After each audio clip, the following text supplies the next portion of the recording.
Le secrétaire général du comité central du Parti communiste du Vietnam et président vietnamien Thu Lom, à la tête d'une délégation vietnamienne de haut rang, a effectué les 6 et 7 octobre une visite officielle en France sur l'invitation du président français Emmanuel Macron.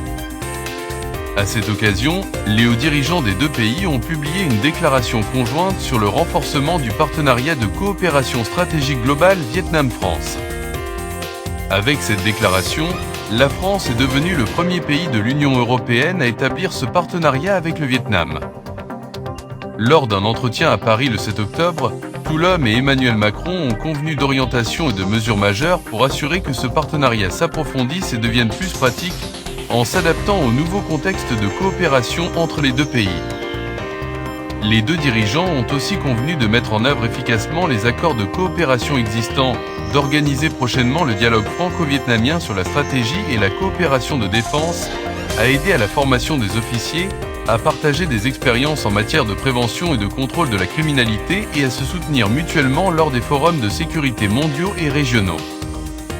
Les deux dirigeants ont convenu de renforcer la coopération dans de nouveaux domaines tels que l'aérospatiale, l'intelligence artificielle et les infrastructures aéroportuaires et d'élargir la coopération dans les domaines de l'agriculture écologique et circulaire, ainsi que la coopération tripartite entre le Vietnam, la France et les pays du Sud pour assurer la sécurité alimentaire mondiale.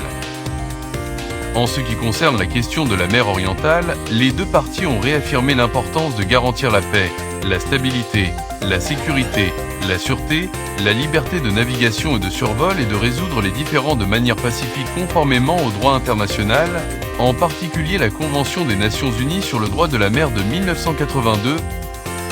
Lors de sa tournée en France, Thu Lom a aussi rencontré le président du Sénat Gérard Larcher, la présidente de l'Assemblée nationale Yaël Braun-Pivet.